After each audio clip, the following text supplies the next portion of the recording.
오늘 함께 은혜 받을 말씀은 우리 사사기 7장 2절에서 우리 8절 말씀입니다. 우리 구약 성경 372면에 하나님의 말씀이 기록되어 있습니다. 사사기 7장 2절에서 우리 8절 말씀입니다. 좀 말씀이 많이 길기 때문에 제가 말씀을 봉독하고요. 우리 8절 말씀은 우리 함께 말씀을 보도록 하겠습니다. 여호와께서 기드온에게 이르시되 너를 따르는 백성이 너무 많은즉 내가 그들의 손에 미디안 사람을 넘겨주지 아니하리니 이는 이스라엘이 나를 거스려 스스로 자랑하기를 내 손이 나를 구원하였다 할까 함이니라. 이제 너는 백성의 귀에 외쳐 이르되 누구든지 두려워 떠는 자는 길리앗 산을 떠나 돌아가라 하라 하시니 이에 돌아간 백성이 2만 2천 명이요 남은 자가 1만 명이었더라. 여호와께서 또 기드온에게 이르시되 백성이 아직도 많으니 그들을 인도하여 물가로 내려가라. 거기서 내가 너를 위하여 그들을 시험하리라.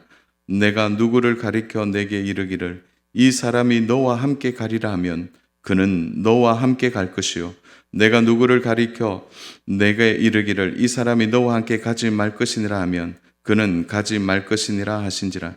이에 백성이 백성을 인도하여 물가로 내려가며 여호와께서 기드온에게 이르시되 누구든지 개가 핥는 것 같이 혀로 물을 핥는 자들은 너는 따로 세우고 또 누구든지 무릎을 꿇고 마시는 자들도 그와 같이 하라 하시더니 손으로 움켜 입에 대고 핥는 자의 수는 300명이요 그 외의 백성은 다 무릎을 꿇고 물을 마신지라. 여호와께서 기드온에게 이르시되 내가 이 물을 핥다 먹는 300명으로 너를 구원하며 미디안에 내 손을 넘겨주리니 남은 백성은 각각 자기의 처소로 돌아갈 것이니라 하시니 같이 봅니다. 이에 백성이 양식과 나팔을 손에 든지라. 기드온이 이스라엘의 모든 백성을 각각 그의 장막으로 돌려보내고 그 300명은 머물게 하니라.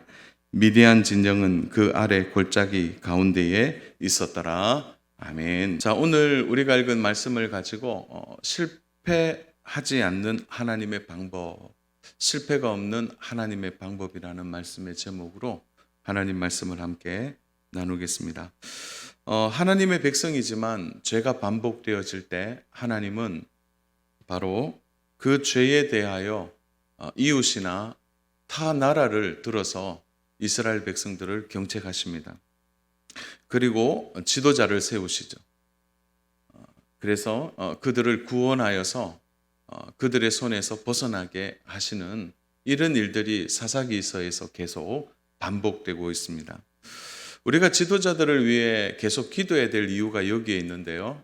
나라가 위기가 있거나 어려움이 있을 때 하나님이 세우시는 지도자들이 나라를 잘 이끌어갈 수 있도록 기도하는 일은 우리의 책임 중에 책임인 것이죠. 자, 이스라엘 백성들이 또 범죄를 함을 통하여 하나님은 미디안의 손을 들어주십니다. 그리고 미디안의 강력한 손을 통해서 그들이 죄를 돌이키고 돌아오기를 원하셨어요. 근데 무려 그 기간이 7년 동안 이어지게 됩니다. 7년 동안 강력한 미디안의 군사력 앞에서 이스라엘 백성들이 꼼짝하지 못하고 그들이 결국 하나님을 찾게 됩니다. 7년 동안 그들은 극심한 피해를 입었을 뿐만 아니라 일상생활을 전혀 하지 못할 정도로 강력한 힘을 가진 미디안이 그들을 압박한 것이죠.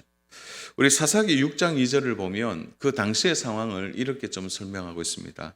미디안의 손이 이스라엘을 이긴지라. 이스라엘 자손이 미디안으로 말미암아 산에서 웅덩이와 굴과 산성을 자기들을 위하여 만들었습니다.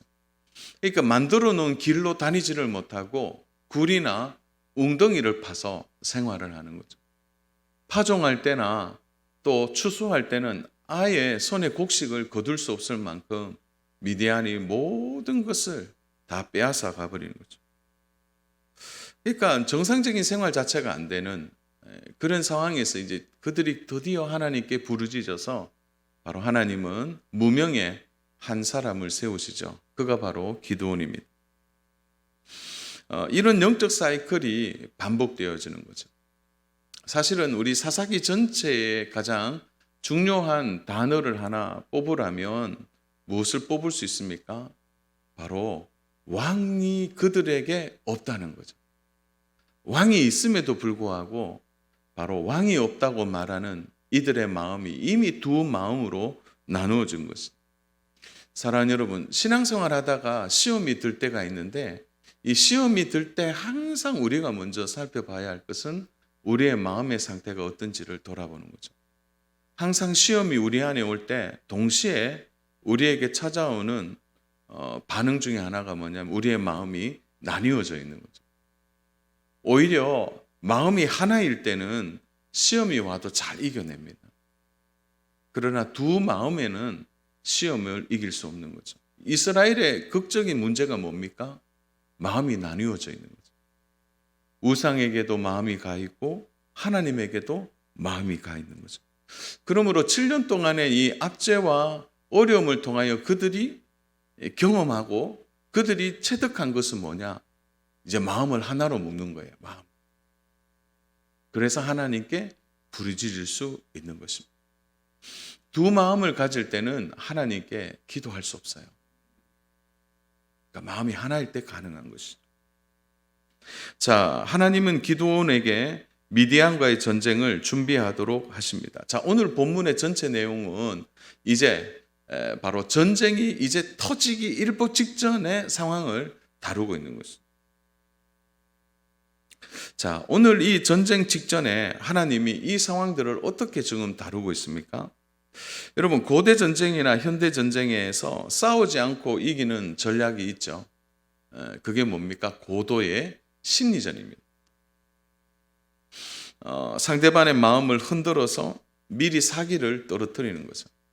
그래서 여러분들은 아마 영화나 이런 전쟁을 보면 깃발을 많이 들고 다니는 이유가 뭡니까? 상대편보다 우리의 숫자가 더 많아 보이도록 하기 위한 방법이 아닙니까? 이런 것들 통하여 이제 심리전이 결국은 싸우지 않고 이기는 가장 중요한 전략이 되는 거죠. 여러분, 심리전이 통하는 이유가 뭐냐면 상대편에게 극한 두려움을 주도록 만드는 거죠. 그래서 전쟁을 하기도 전에 이미 상대편의 마음이 두려움으로 가득하면 어떻게 되겠습니까? 전쟁을 하나만 하는 거죠. 전쟁이 맞붙어지게 되면 그 두려워하는 군사의 손에 무슨 힘이 들어가겠냐는 거죠. 여러분, 두려움이라는 이 주제는 항상 성경에서 여러 번 다루는 가장 중요한 내용 중에 하나입니다. 아마 눈치가 빠르신 분들은 제가 오늘 본문을 쭉 읽어 내려갈 때 이 두려움에 대한 이야기다라는 주제를 금방 아마 알게 되셨을 거예요. 계속해서 이스라엘 백성이 두려워하고 있는 거예요. 여러분, 두려움이 무서운 진짜 이유는 무엇입니까? 결국은 자기의 마음을 어떻게 하는 거죠? 낙담시킨다는 거예요. 스스로. 상대방에 비해 나는 아무것도 아니라는 마음을 계속해서 가지도록 하는 것입니다. 여러분, 우리가 잘 아는 블레셋의 골리앗과의 싸움에서 이스라엘 백성들이 꼼짝도 못했던 이유가 뭡니까? 실제로 골리앗 앞에서 그들이 심리전에서 진 것이죠. 두려워하는 마음이 가득하게 된 거죠. 그런 마음에는 전쟁에서 이길 수가 없는 것이죠.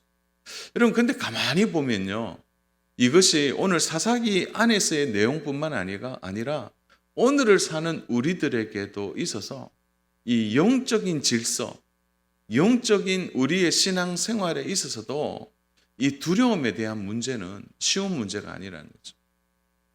사실 우리가 마귀의 전략 중에 가장 도드라진 전략이라고 뽑는다면 바로 우리의 마음에 계속해서 두려움을 주는 것입니다. 이것이 다르게 표현한다면 뭐 걱정도 되고 근심도 되고 염려도 될 수 있겠죠. 그러니까 마귀가 오늘 우리의 삶에 와서 하는 고도의 심리전이 뭐냐? 우리의 마음에 두려움을 주는 것입니다. 아직 일어나지 않는 일인데 그 마음에 이미 낙담하도록 만들어내는 것입니다. 여러분, 잠언 1장 27절에 보면 이 두려움을 이렇게 표현해요. 너희의 두려움이 강풍같이 임하겠고. 여러분, 지혜자가 두려움을 어떻게 표현하고 있냐면은 광풍으로 표현하고 있는 거예요. 여러분, 마음에 두려움이 오는 순간 뭐가 함께 오는 거냐면 광풍처럼 마음이 요동하게 되는 거예요. 여러분, 마음이 하나일 때는 몰랐는데 자, 두려움이 생기고 광풍처럼 마음이 움직이게 되면 두 마음, 세 마음, 네 마음으로 마음이 나누어지게 된다는 거예요. 순식간에 염려와 걱정이 함께 밀려오는 거죠. 여러분, 그런 경험할 때가 있지 않습니까? 갑자기 두려움이 찾아오는 거예요. 갑자기 걱정이 마음에 탁 이렇게 자리 잡는 거예요.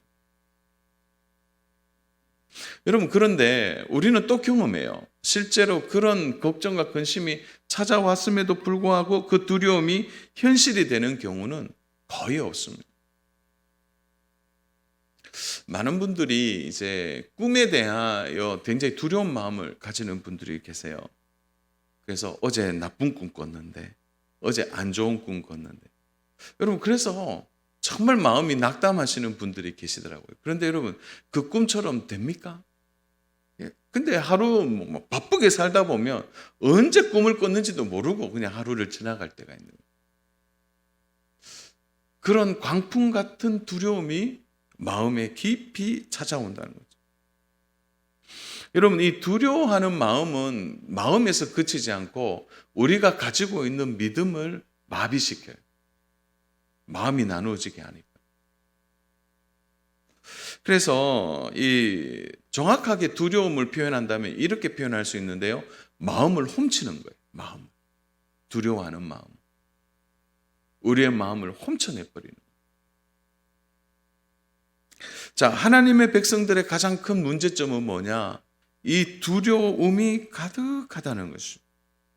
여러분, 참 기드온이 대단한 능력자예요. 왜냐하면 미디안에 7년 동안 꼼짝하지 못하고 여러분 뭐 굴이나 웅덩이에 살던 사람들을 전국을 돌아다니면서 우리 미디안과 싸우자 이렇게 말하고 사람들을 모았어요. 여러분, 누가 나서겠습니까? 당시에 미디안은 그 주변의 근동사회에 가장 강력한 군대를 가진 힘이 있는 나라였어요. 그런데 기드온이 무려 32,000명이나 군인들을 모읍니다. 근데 이거 사실은 좀 이렇게 모인 것도 기적이죠. 제법 이제 전쟁을 치룰 만한 규모가 된 것입니다. 그런데 하나님은 그 규모에 만족하지 않으세요.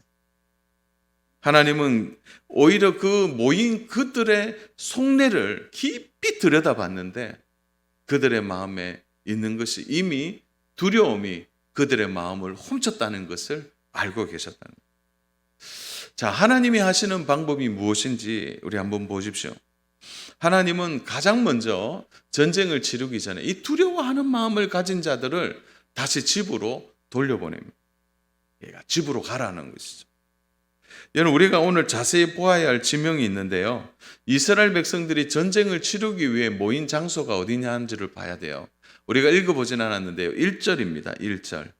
여룻바알이라는 기드온과 그를 따르는 모든 백성이 일찍이 일어나 하롯셈 곁에 진을 쳤고 미디안 진영은 그들의 북쪽이요 모레산 앞 골짜기에 있었더라. 자, 하룻셈이라는 요 하롯이라는 지명이 참 재밌는 지명이에요. 여러분, 이 하룻이라는 지명이 뜻이 뭐냐면 공포, 두려움이라는 뜻이에요. 여러분, 참 재밌지 않습니까? 32,000명이 모였는데 두려워서 겉으로는 표현 안 하지만 마음의 두려움을 가진 그들이 밟고 있는 땅의 이름조차도 두려움이라는 지명이에요.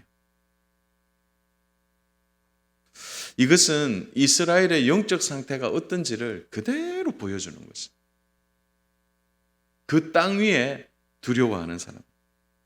여러분, 그 3절을 보시면 두려워 떠는 자는 이라는 단어가 나오는데요. 여기 두려워 떠는 자는 근데 여기서 두려워 떤다라는 이 사용된 단어의 어근과 이 하룻이라는 단어가 똑같은 단어로 사용되고 있습니다. 그러니까 사람 할 것 없이 좀 두려움에 가득하고 있는 것입니다. 여러분, 두려워하는 마음을 가지고 어떻게 전쟁을 치릅니까?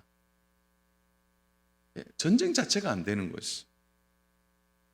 물론 이들이 기드온이 용기 100배에서 우리 한번 싸우자, 하나님 도와주신다고 약속해서 그 말을 믿고 기드온의 태도를 따라 이들이 나왔지만 그냥 두려움 앞에서 주저하고 있는 거죠. 이건 싸우지 않아도 이미 무너져 있는 거예요. 이들이 왜 두려워하고 있을까요? 그들은 누구보다도 현실을 너무 잘 알고 있기 때문입니다. 자, 이들이 모이는 제가 지명을 좀 구체적으로 설명 못 하겠고요. 이렇게 생각하시면 돼요. 그들을 모아서 돌아서 왔는데 우회해서 온 지역이 이미 미디안이 주둔하고 있는 지역과 멀지 않았습니다. 그래서 우회해서 돌아오다가 보니까 미디안의 규모를 다 알게 되는 거예요. 그러니까 눈으로 이미 미디안의 규모가 얼마나 큰지를 다 보고 온 것이에요. 자, 그러면 미디안의 군인의 수가 몇 명이 될까요? 우리 8장 10절인데요. 이때에 세바와 살문나가 갈골에 있는데 동방 사람의 모든 군대 중 칼든 자 12만 명이 죽었고 그 남은 15,000명 가량은 그들을 따라와서 거기에 있더라. 자, 이제 전쟁이 끝이 난 거죠. 사실 기드온이 압승을 한 건데, 자, 그러나 이들의 규모를 우리는 짐작할 수 있습니다. 미디안의 군사의 수가 13만 5천 명이에요. 적은 군사가 수가 아니죠. 13만 5천 명. 그리고 더 중요한 것은 칼을 들었다는 거예요. 성경이 굳이 칼든 자 이렇게 표현하는 이유가 뭘까요? 이것은 비교했을 때 이스라엘 병사들은 칼을 다 들지 않았어요. 몽둥이, 쟁기, 막대기 뭐 이런 것들을 들고 칼 든 사람은 거의 희귀한 거죠. 그러니까 애초부터 이게 싸움이 안 되는 거예요. 싸움이. 그리고 4대 1 정도의 비교가 됩니다. 그리고 고대 전쟁에서의 숫자는 곧 힘입니다. 얼마나 모였냐, 얼마나 무기가 있느냐. 칼도 없는 이스라엘 병사가 능숙한 칼을 가진 이 강병들을 이겨낼 수 있을까요? 그것을 눈으로 보고 현실을 직시하니까 이제 마음에 두려움이니까 처음에는 용기 100배에서 가자 싸우자 했지만 그 현실을 우회적으로 보면서 이미 마음이 녹아 있는 것입니다. 믿음의 준비가 전혀 이루어지지 않는 것입니다. 우리가 이 정도 모이면 이길 수 있다고 생각하고 처음에 모이는 수에 감격했지만 곧 미디안의 숫자를 알고는 이 전쟁은 이길 수 없다라는 것을 깨닫게 되는 거예요. 사랑하는 여러분, 처음에 하나님이 기드온을 불러내시고 미디안과의 전쟁을 치르실 때 하나님의 약속은 뭡니까? 너 이 전쟁은 내가 할 거다는 거죠. 그러니까 너는 믿음을 가지고 나올 것을 당부하신 거예요. 그래서 이스라엘 백성들이 하나님의 손에 한 10%, 30% 되고 하나님이 70% 비율적으로 내가 그렇게 하고 너희 30% 따라와라. 그런 얘기가 아니라는 거죠. 하나님이 하시는 전쟁은 하나님이 100% 하시는 거예요. 거기에 우리가 1%라도 뭔가 도움이 될 만한 게 없어요. 오히려 하나님이 이런 전쟁을 치룰 때 당부하는 것은 뭐냐? 너에게 믿음이 있느냐라고 묻는 거죠. 믿음의 문제를 말씀하시는 거죠. 여러분, 현실을 이길 수 있는 방법은 무엇입니까? 그것은 믿음을 가진 자는 결국 현실을 딛고 일어날 수 있는 거예요. 믿음이 없으면 현실 앞에 이제 주저앉게 되는 것입니다. 자, 이들이 조금만 더 용기를 내서 이렇게 말했다면 어떻게 될까요? 야, 하나님이 이 전쟁 치르신대. 야, 하나님이 하신대. 그냥 우리 나가자. 하나님이 도와주시겠지. 하나님이 하신대. 자, 이렇게 하나님을 신뢰했다면 하나님은 처음부터 이 방법을 사용하지 않으셨을 겁니다. 아마 이들은 매우 궁급했을 거고 마음의 두려움으로 가득 찼을 것입니다. 누군가 손을 탁 대면 신경질을 부릴 만큼 그들은 긴장하고 있었던 것입니다. 사랑하는 여러분, 우리가 이 땅을 살아가다 보면 언제나 우리는 이런 현실을 맞이할 때가 있습니다. 용기 100배에서 처음 시작해요. 그런데 곧 상대편을 보거나 또 내가 계획했던 것보다 훨씬 더 내가 의도하진 않았는데 더 많은 일들이 일어나게 되면 우리는 곧 주저하게 되고 마음에 두려움을 가지게 되는 거죠. 자, 이런 두려움이 딱 오게 되면은 하나님이 하신대라는 말이 입에서 쉽게 나오질 않는 거예요. 그리고 해봐도 안 되겠다, 이런 마음을 가지면 바로 물러서게 되는 것입니다. 자, 하나님이 보십시오. 이 두려워하는 자들을 어떻게 이 문제를 해결하십니까? 자, 우리가 첫 번째로 기억해야 될 것은 하나님이 이들을 다 돌려보내신다는 거예요. 여러분, 우리 3절을 보십시오. 이제 너는 백성의 귀에 외쳐 이르기를 누구든지 두려워 떠는 자는 길앗산을 떠나 돌아가라 하라 하시니 이에 돌아간 백성이 22,000명이요 남은 자가 10,000명이었더라. 자, 하나님이 하시는 첫 번째 방법은 두려우면 전쟁을 치를 수 없다고 하는 거죠.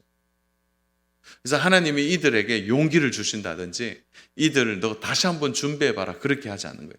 하나님의 방법은 돌려보내신다. 믿음의 시험이 있을 때 우리가 가져야 될 믿음의 태도에서 벗어나게 되고 우리의 마음이 두려움으로 훔쳐지게 되면 하나님이 그 상황에서 우리들을 돌려보내십니다. 참, 이건 두려운 문제입니다, 우리에게. 용기를 가진다고 이 문제는 해결되는 것이 아니라는 거죠. 돌려보낸다라는 뜻 안에는 이런 뜻이 있어요. 믿음을 잃어버렸다는 거죠. 믿음을 잃어버렸다. 믿음을 가지지 않는 것입니다. 여러분, 하나님의 전쟁에 있어서는요, 그 승패는 수와 양이 있지 않아요. 하나님의 전쟁은 숫자가 얼마냐, 그쪽이 얼마나 많은 좋은 것을 가졌느냐, 거기에 절대 있지 않습니다. 여러분, 인간적으로 보면 전쟁에 두려워하지만 이들을 붙잡아내야죠. 야, 돌아가면 안 돼. 너희들 더 모여야 해서 우리 숫자 더 모아보자. 너희 가족들도 데리고 와라. 뭐 그렇게 해야 인간적으로는 맞죠. 한 명이라도 더 아쉽단 말이죠. 그래서 우리 속담에 대찐잔도 맞들면 낫다, 이런 말이 있잖아요. 한 사람의 손도 더 좋죠. 그러나 믿음의 문제 앞에서는 상황이 전혀 다르다는 거예요. 여러분, 오늘 이런 마음에 좀 가져야 될 게 이거인 것 같아요. 믿음의 문제 앞에서는 믿음의 한 사람이 두려워하는 100명보다 낫다는 거예요. 믿음을 가진 한 사람이 두려워하는 1000명보다 낫다는 거예요.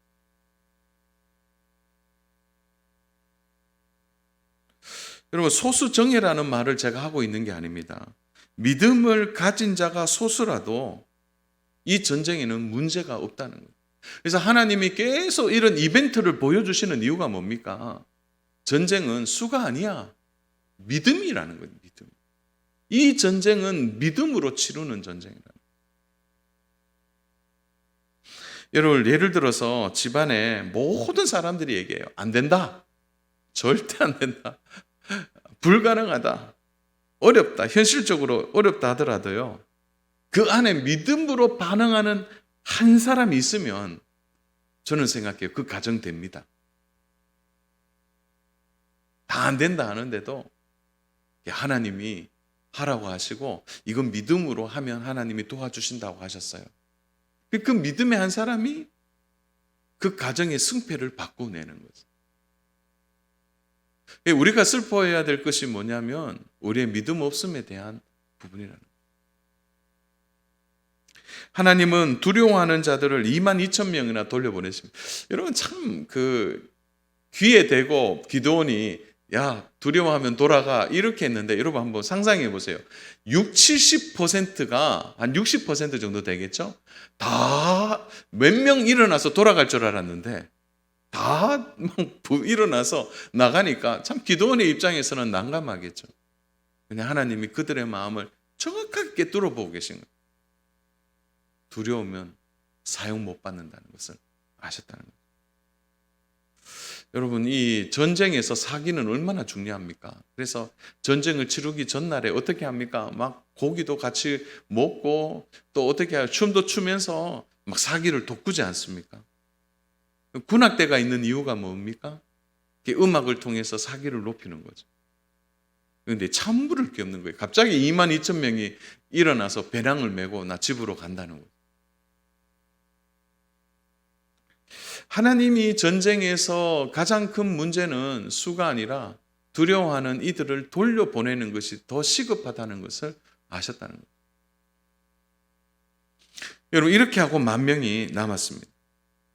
참 한 명이라도 더 구해와야 되는데 하나님은 돌려보내는 거예요.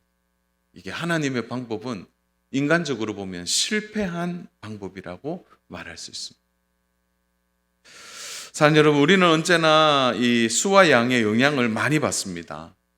그래서 그 규모나 상대편의 수가 이 정도 되면 포기할 때도 참 많이 있어요.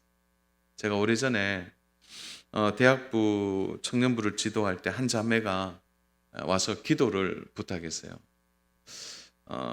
기도의 내용이 뭐였냐면 자기가 이 의료 선교사를 꿈을 꾸는데 자기는 이제 약대를 좀 가고 싶어 했는데 성적이 안 돼서 약대를 못 가고 일반 이제 그와 관련된 이제 생명공학 쪽으로 갔습니다.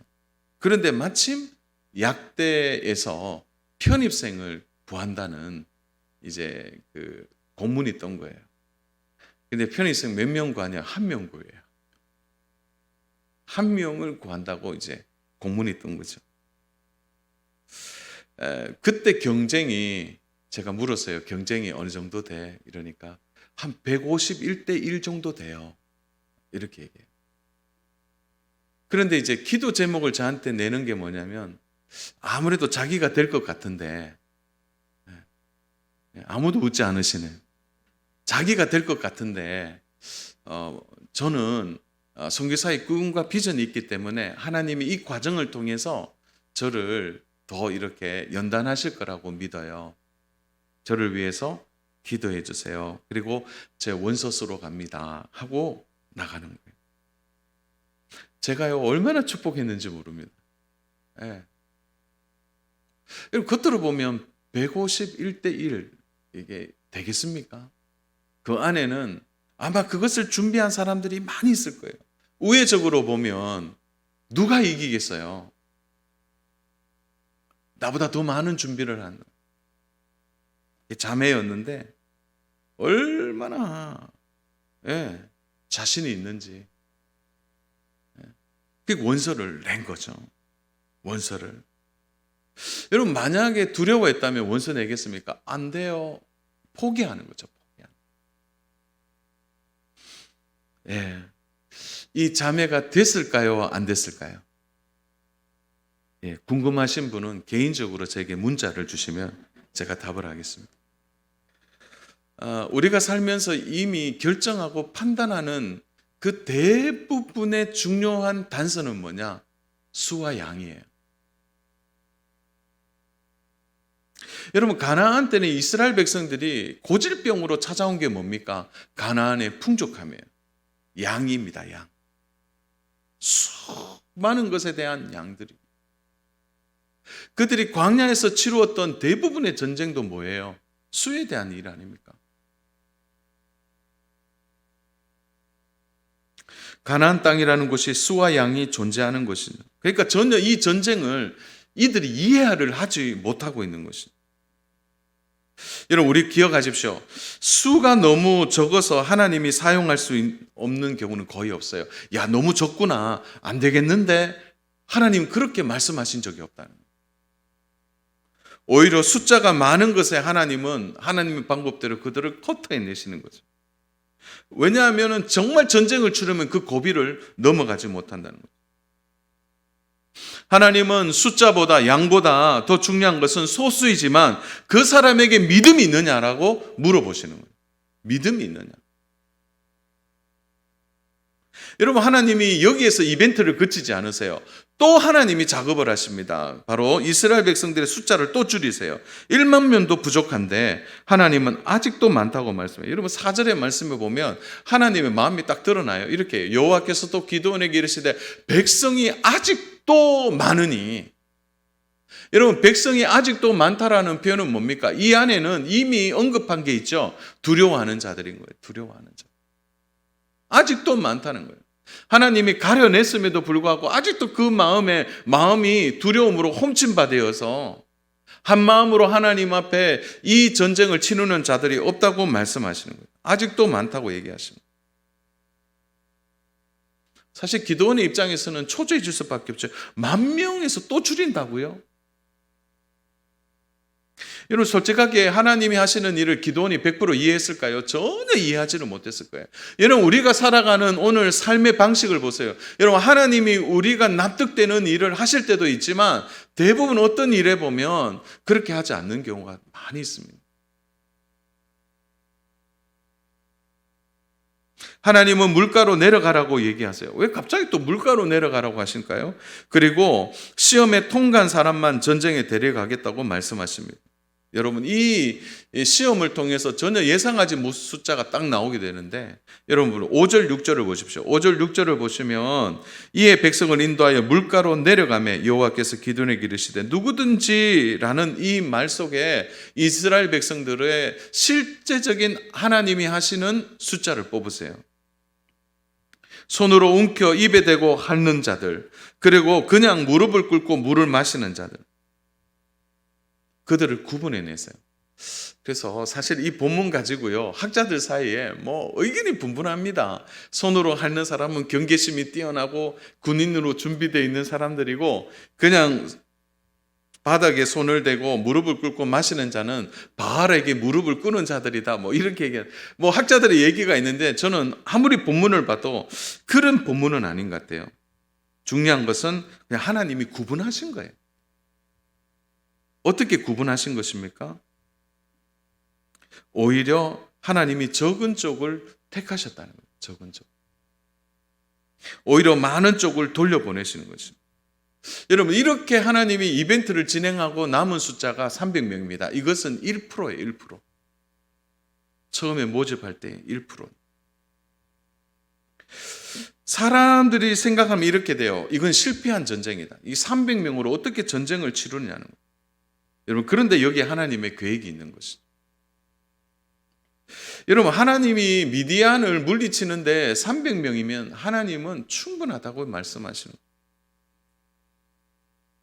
여러분, 7절을 보십시오. 여호와께서 기드온에게 이르시되 내가 이 물을 핥아 먹는 300명으로 너희를 구원하여 미디안을 내 손에 넘겨주리니. 영적으로 보면 이 숫자가 중요하지 않는다. 그러니까 하나님이 이 300명을 가지고도 충분히 일하신다. 1%로 무엇을 할 수 있을까 생각할 수 있어요. 99%면 할 수 있는데 1% 이거 아무것도 아니라는 거예요. 여러분, 그러나 1%라도 믿음이 있으면 이 상황은 전혀 다른 상황이 될 수 있다는 것입니다. 여러분, 1%지만 문을 두드리면 열린다는 거죠. 여러분, 이 1%의 문제는 사실 하나님이 계속해서 이스라엘 백성들에게 언급하는 내용이에요. 우리 예수님께서 기도를 가르쳐 주실 때 기도에 대하여 너무나 중요한 명제를 말씀해 주셨어요. 누가복음 11장 9절입니다. 우린 이 구절은 같이 한번 읽어보겠습니다. 시작. 내가 또 너희에게 이르노니 구하라 그러면 너희에게 주실 것이요 찾으라 그러면 찾아낼 것이요 문을 두드리라 그러면 너희에게 열릴 것입니다. 여러분, 오늘 이 단어가 우리에게 주는 교훈이 뭐예요? 구하고 찾고 두드리는 것은 무엇의 행위입니까? 믿음의 행위예요.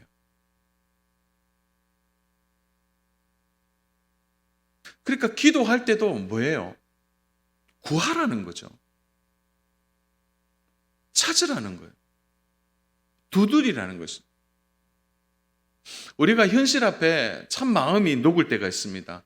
아버지, 물질이 너무 없어요. 우리 가정이 너무 힘들어요. 그런데 구하는 사람들은 많지 않아요.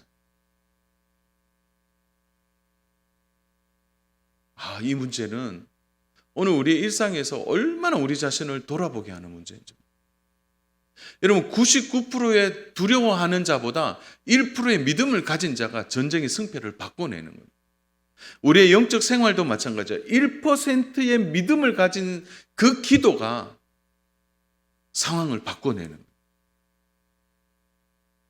여러분, 이렇게 한번 물어요. 왜 하나님 안 도와주셔? 이것보다 여러분 믿음으로 기도하셨나요?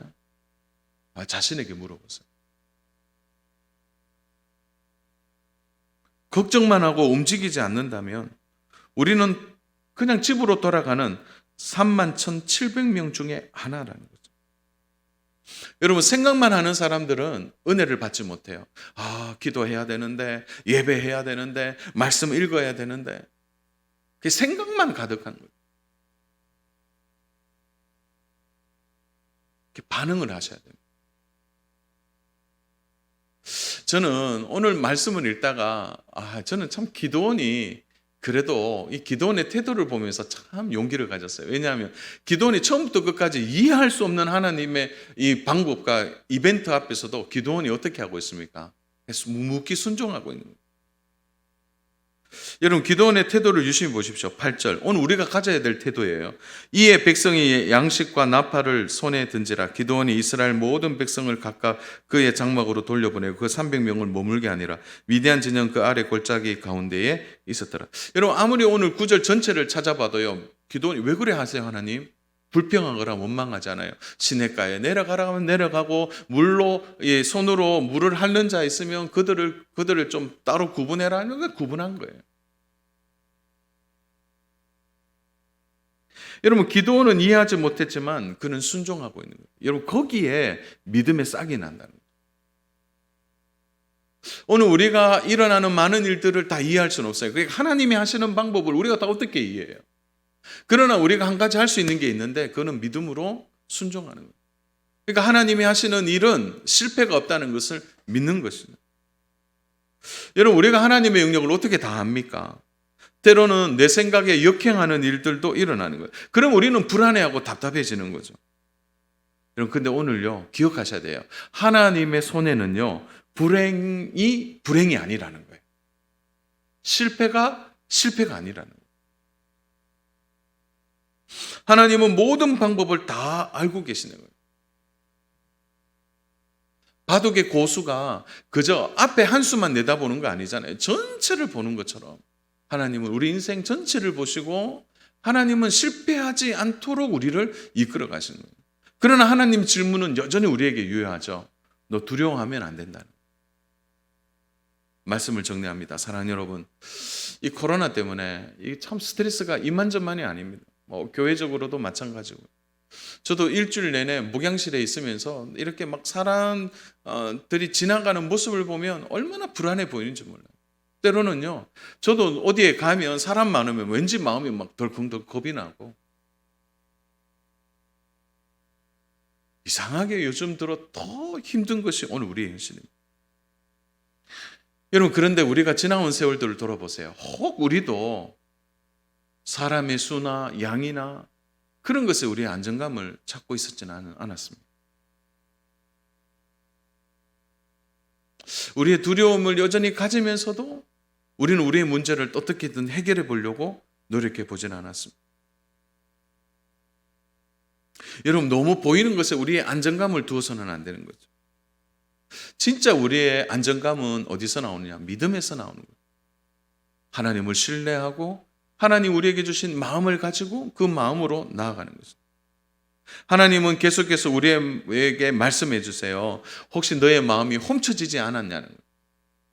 세상의 수와 양의, 세상의 환경과 현실 앞에 너 마음이 훔침받아서 너무 위축되어 있지 않은지 물어보는 거예요. 어떤 분들은 될 대로 되라, 세상 탓 하시는 분들도 계세요. 여러분, 그러나 혹시 우리는 구하진 않았고 찾지도 않고 두드리지도 않았던 우리의 믿음 없음에 대하여 우리는 다시 돌아봐야 되는 거죠. 사랑하는 여러분, 하나님은요 300명으로도 충분하세요. 오히려 30명으로도 충분하셨을 거예요. 오히려 3명으로도 하나님은 충분히 일을 하셨을 거예요. 오늘 하나님 우리에게 질문하시면 물어보시는 게 이거란 거예요. 너 믿음 있느냐? 여러분 어떻게 지금 여러분의 현실을 바라보고 있습니다. 오늘 우리의 마음 속에 있는 이 두려움을 좀 끄집어내시고 우리의 믿음을 가지고 오늘 우리의 가정을 돌아보고 자녀들을 돌아보고 우리의 일터와 사업장 앞날이 안 보여도 괜찮아요. 우리 믿음을 가지는 거죠. 그리고 하나님이 하신다. 이 마음 가지고 하나님 앞에 담대하게 서서 하나님이 이끄시는 대로 하나님의 방법대로 순종하고 믿음의 태도를 가지고 나아간다면 하나님 우리를 통해 이 상황을 역전시키시고 우리를 통해 놀라운 일을 하실 그 복되신 주님의 손이 우리 가운데 일하셔서 우리가 놀라운 하나님의 역사를 보는 은혜가 있을 줄로 믿습니다. 이런 믿음의 반응이 우리 모든 성도님들에게 있기를 주님의 이름으로 축복합니다.